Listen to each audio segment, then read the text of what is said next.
Next പഠിക്കാൻ പോകുന്ന ഈ ചാപ്റ്ററിൽ one of the most important topics ആണ്. പരീക്ഷയിൽ ഇമ്പോർട്ടൻ്റ് ആയിട്ട് വരാനുള്ള ഏറ്റവും ഇമ്പോർട്ടൻ്റ് ആയിട്ടുള്ള നല്ല ചാൻസുള്ള ഡെറിവേഷൻ ആണ് കാപ്പിലറി റൈസ് ആൻഡ് ഡെറിവേഷൻ. അതിന് പഠിക്കാൻ വേണ്ടി റെഡിയായി നിൽക്കുക. Capillary rise derivation. അപ്പോൾ കാപ്പിലറി റൈസ് എന്തുകൊണ്ടാണ് സംഭവിക്കുന്നത് എന്നുള്ള കാര്യമൊക്കെ പറയുന്നതിന് മുമ്പ് നമുക്ക് എന്താണ് സംഭവം നോക്കാം. അതിനുശേഷം നമുക്ക് എന്തുകൊണ്ടാണെന്നുള്ള കാര്യത്തിനൊക്കെ അവസാനം ഉത്തരം തരാം കേട്ടോ. ഓക്കെ, അപ്പം ഫസ്റ്റ് ബേസിക്കലി ഇത്രയേ ഉള്ളൂ. ലെറ്റ്സ് സേ ഞാൻ എന്താണ് ടബിൽ കുറച്ച് വെള്ളം എടുത്തു. എന്തെടുത്തു സാർ? വെള്ളം എടുത്തു. ഓക്കെ, വെള്ളം എടുത്തു. വെള്ളം ഇങ്ങനത്തെ മിനിസ്കസ് ഉണ്ടായിരുന്നു. കാരണം വെള്ളത്തിന് ഗ്ലാസിനെ കൂടുതൽ ഇഷ്ടം. അപ്പം ഇങ്ങനെ നിൽക്കും അല്ലെ, ഇങ്ങനെ നിൽക്കും. അപ്പോൾ പരീക്ഷ എഴുതുമ്പോൾ വരയ്ക്കുമ്പോൾ കറക്റ്റായിട്ട് വരയ്ക്കാം. എന്നിട്ട് ഞാനൊരു ട്യൂബ് ഡിപ്പ് ചെയ്തു. ഓക്കെ, ഞാനൊരു ട്യൂബ് എന്താണ് ഡിപ്പ് ചെയ്ത് വെച്ചു. ഞാൻ നോക്കുമ്പോൾ എന്താ കാണാറ്? വെള്ളം ഇങ്ങനെ കയറി ഇതിനുള്ളിലൊക്കെ വെള്ളം ഉണ്ടോ? വെള്ളമൊക്കെ ഉണ്ട്. ഇതിന് വെള്ളം ഇങ്ങനെ കയറി ഇവിടെ പോയി ഇങ്ങനെ നിൽക്കും. തന്നെ റൈസ് ചെയ്യും. ഇതിനാണ് നമ്മൾ വിളിക്കുക കാപ്പിലറി റൈസ് അഥവാ കാപ്പിലറി അസെൻഡ് എന്ന് വിളിക്കും. കയറിപ്പോലെ അസെൻഡ് കയറിപ്പോണം. അപ്പോൾ ഒരു വളരെ തിൻ ട്യൂബ് വേണം കേട്ടോ. നിങ്ങൾ വലിയ ട്യൂബ് കൊണ്ടിട്ട് അതൊന്നും കാണാനുണ്ടാവില്ല. വളരെ ചെറിയ റേഡിയസ് ഓഫ് കർവേച്ചറുള്ള വളരെ ചെറിയ റേഡിയസ് ഉള്ള ഒരു ട്യൂബ് നിങ്ങൾ എന്ത് ചെയ്യാട്ടോ ഇടാം. വളരെ ചെറുതായിരിക്കണം. അപ്പോൾ മെല്ലെ ഇങ്ങനെ വെള്ളം എന്താണ് ഇങ്ങനെ കയറി പോകുന്നതാണ്. ഓക്കെ, എന്നിട്ട് ഒരു പ്രത്യേക ഹൈറ്റിൽ പോയി നിൽക്കും. ക്ലിയർ ആണല്ലോ? ഒരു പ്രത്യേക ഹൈറ്റിൽ പോയി നിൽക്കും. ആ ഹൈറ്റിനെ നമുക്ക് കാണിക്കാം എച്ച് വെച്ചിട്ട്. ഈ ഹൈറ്റ് സർഫസ് നിൽക്കുന്ന ഹൈറ്റാണ്. ശരി, മനസ്സിലാവുന്നുണ്ടോ? ബുദ്ധിമുട്ടൊന്നുമില്ല മനസ്സിലാൻ വേണ്ടി. അപ്പോൾ അതിൻ്റെ ഉള്ളിലൊക്കെ എന്താണ്? വെള്ളം തന്നെയാണ് കേട്ടോ, വേറെ ഒന്നുമല്ല. വെള്ളം തന്നെ എന്താണ് നിറച്ചിരിക്കുക. നമ്മൾ വെള്ളം വെച്ചിട്ട് നിറച്ചിരിക്കുകയാണ്. ഓക്കെ, ഇവിടെയൊക്കെ വെള്ളം, ഇവിടെയൊക്കെ വെള്ളം, ഇവിടെയൊക്കെ വെള്ളം. ഓക്കെ, മനസ്സിലാക്കാൻ വേണ്ടി കാണിച്ചു തന്നു. ഓക്കെ, ബുദ്ധിമുട്ടൊന്നുമില്ല. ശരി, മനസ്സിലാക്കാൻ ബുദ്ധിമുട്ടൊന്നുമില്ല. ശരി, അങ്ങനെയാണ് 2-3 കാര്യങ്ങൾ വേഗം പറയാം. 3 പോയിന്റ്സ് ഞാൻ എടുക്കാൻ പോകുന്നു. ഒന്ന് ഈ പോയിന്റ്. ഓ സാർ, ഇത്ര വലിയ പോയിന്റ് വേണ്ടായിരുന്നു അല്ലേ? ഒന്ന് ഈ പോയിന്റ്, ഒന്ന് ഉള്ളിലുള്ള പോയിന്റ്, ഒന്ന് ഇവിടുത്തെ പോയിന്റ്, ഒന്ന് ഇവിടുത്തെ പോയിന്റ്. മനസ്സിലാക്കാൻ ബുദ്ധിമുട്ടില്ല. ശരി, അങ്ങനെയാണ്. ലെറ്റ്സ് നിങ്ങൾ പറ, ഇവിടുത്തെ പ്രഷർ PATM ആയിരിക്കും. ശരിയല്ല? ആ അറ്റ്മോസ്ഫിയറിക് പ്രഷർ ആയിരിക്കും. അങ്ങനെയാണ് ഇവിടുത്തെ പ്രഷർ എത്രയായിരിക്കും? പറ. നമ്മൾ നേരത്തെ പഠിച്ചു വെച്ചിട്ട് നിങ്ങൾ പറ. ഇവിടെ നോക്ക്, ഇവിടെ ഒരു സ്ഫിയർ ഉണ്ടാകാൻ പോകുന്ന സ്ഥലമാണ്. അപ്പോൾ അവിടുത്തെ പ്രഷർ എന്തായിരിക്കും? എക്സസ് പ്രഷർ ആയിരിക്കും, കൂടുതലായിരിക്കും പ്രഷർ. അതായത് ഉള്ളിൽ കൂടുതലും പുറത്ത് എന്താണ്? കുറവായിരിക്കും. എത്രയായിരിക്കും കുറവ്? ഇവിടെ, അതായത് അതാണ് ഉള്ളെന്ന് പറയുന്നത് കേട്ടോ. ഈ സ്ഫിയറിൻ്റെ ഉള്ളിൽ എത്രയായിരിക്കും പ്രഷർ? എക്സ്ട്രാ പ്രഷർ ഉണ്ടാവും. അതാണ് PAT എന്ന് വിളിച്ചത്. അതായത് ഇവിടുത്തെ പ്രഷർ അവിടുത്തെ പ്രഷറിനെക്കാളും എന്തായിരിക്കും? കുറവായിരിക്കും.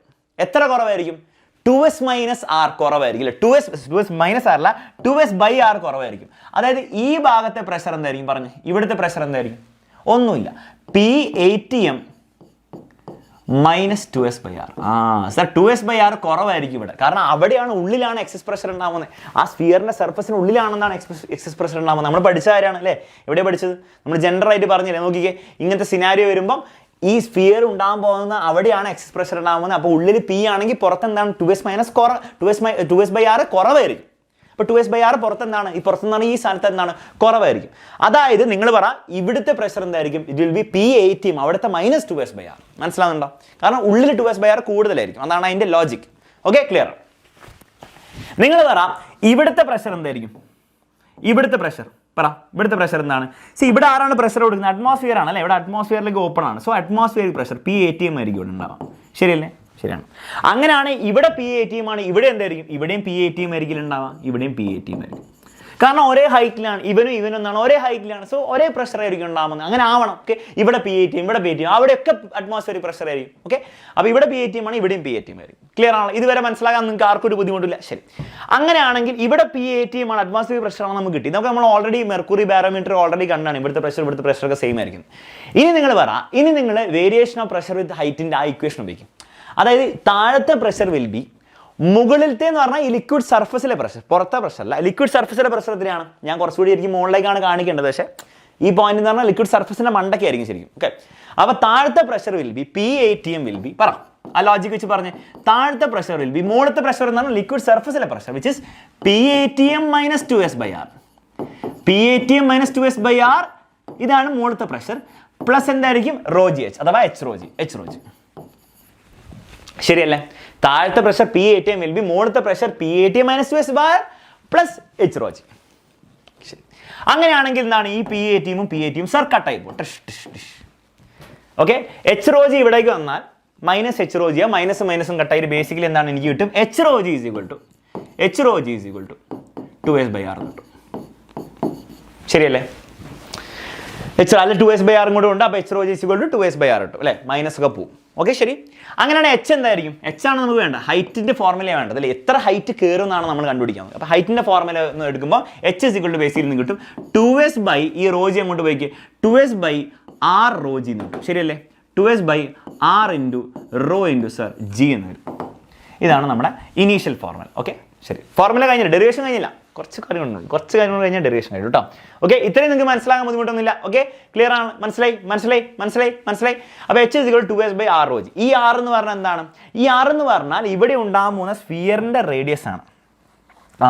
എന്താ സാർ ഇവിടെ ഉണ്ടാകാൻ പോകുന്നത് അല്ലേ, ആ സ്ഫിയറില്ല, ഹൈപ്പോത്തറ്റിക്കൽ സ്ഫിയർ ഉണ്ടായിരുന്നില്ലേ, ഇങ്ങനെ ഉണ്ടാകാൻ പോകുന്ന ഒരു സർക്കിൾ പോലത്തെ സാധനം, ഇവന്റെ റേഡിയസ് ആണ് നമ്മുടെ r. അതായത് ഈ ഫിഗറിൽ നിങ്ങൾ ഇനി ഇവിടെ ഈ ഫിഗറിൽ തന്നെ പരിപാടി ഞാൻ തീർക്കാൻ പോകണേ, ശ്രദ്ധിക്കുക, അത് ഞാൻ വായിച്ച് കുറച്ച് കഴിയുമ്പോൾ എഴുതിത്തരാം. ഓക്കെ, ഈ സ്ഫിയറിൻ്റെ റേഡിയസ്, അതായത് ഈ ഇവിടേക്കുള്ള റേഡിയസ് ആയിക്കോട്ടെ r, ശരിയല്ലേ, ആ സ്ഫിയറിൻ്റെ റേഡിയസ് ആണ് r, ശരിയല്ലേ. നമ്മൾ ക്യാപ്പിലറി ചെയ്ത നമ്മൾ എക്സസ് പ്രഷറിൻ്റെ ഡെറിവേഷൻ ചെയ്തപ്പോൾ ഉണ്ടോ, ആ സ്ഫിയറിൻ്റെ റേഡിയസ് ആണ് ക്യാപിറ്റൽ R. അപ്പോൾ അതുപോലെ തന്നെ ഇവിടുത്തെ അവിടെ ഉണ്ടാകാൻ പോകുന്ന ഹൈപ്പോത്തറ്റിക്കൽ ആയിട്ടുള്ള സ്ഫിയറിൻ്റെ റേഡിയസ് ആണ് ക്യാപിറ്റൽ R. ഓക്കെ ശരി.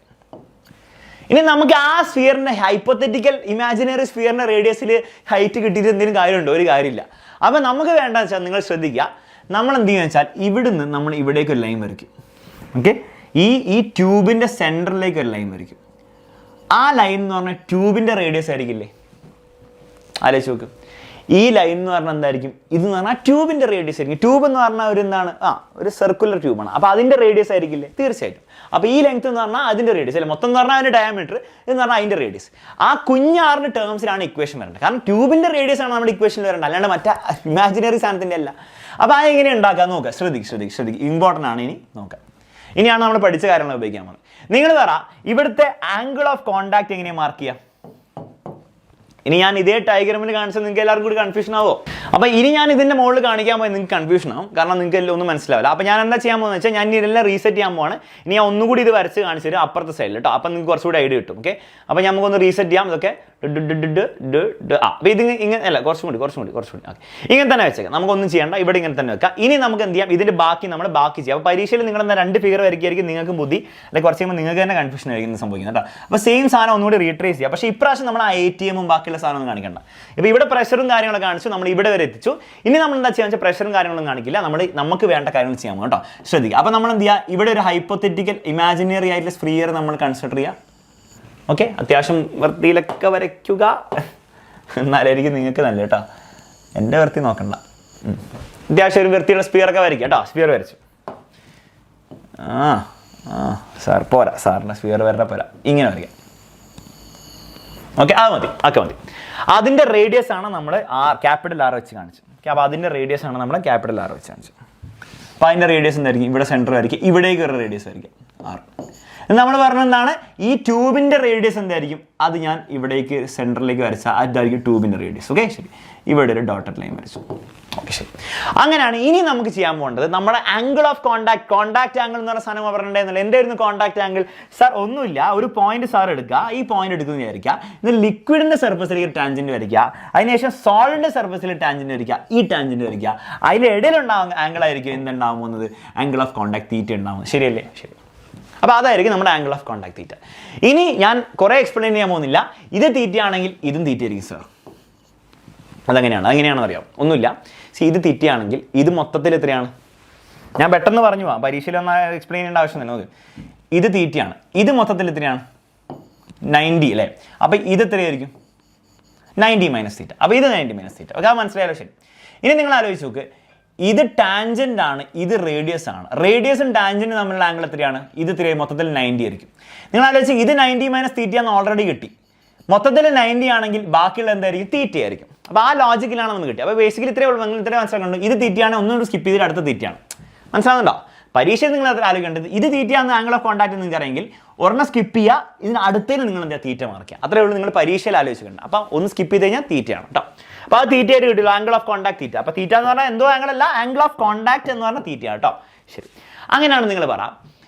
ആ ഒരു ട്രയാങ്കിളിൽ ഈ R എന്ന് പറഞ്ഞൊരു വെക്ടർ ആണെങ്കിൽ, ആറിൻ്റെ കോസ് തീറ്റ കമ്പോണൻ്റ് അല്ലേ കുഞ്ഞാറ്. So capital R in the cos theta component. Capital R into cos theta will be equal to small r. Allen triangle cos theta small r by capital R. So cos theta is equal to small r by capital R. So capital R into cos theta is equal to small r. That's the logic. Anyway, this is the Ini capital R we replace it. So capital R is equal to small r by r cos theta. Small r by cos theta. Clear? This is the Ini capital R replace it. H is equal to 2s by r rho g. R rho g. Capital R rho g. Ini capital R small r replace it. 2s into capital R is small r cos theta because denominator and denominator numerator promotion numerator cos theta because capital R small r by cos theta small r rho g. This is the height, this is the formula for capillary rise. That's capillary ascent in the formula. H capillary rise in the height formula capillary ascent. Capillary ascent in the formula. Ascent is the mold. So, depend surface tension depending, liquidum e glass surface tension depending, angle of contact depending, radius of tube depending, density depending, acceleration depending. It is a constant. Clear? Now, this is the final equation. Here we derive two parts derive. Basically, pressure relation H R replace capital R replace derivation Indian Parishil 2s by R and excess pressure is equal to H rho g. 2s by R and excess pressure. That's H rho g and equal. That's 2s by R, excess pressure H rho g. That's the logic. That's the derivation. Okay? Height of the capillary rise it is inversely proportional to the radius of capillary tube. This radius of capillary tube is inversely proportional to height. That is the radius of capillary tube is height. Thin height tube is height. Okay, that's the first point. This is the angle of contact theta is less than 90 degree fluid. Mercury fluid fluid capillary capillary descent. That is levels tubular level capillary descent. Capillary descent formula same. Two same. 2 same surface tension same radius of tube same rho density and mercury density G same angle of contact angle of contact theta will be greater than 90 cos theta negative. Capillary descent mercury theta is greater than 90 cos theta negative height negative negative height mercury theta is greater than 90 liquids capillary descent that formula wise theta greater than 90 cos theta negative height negative okay formula wise hold it okay capillary descent minus height negative h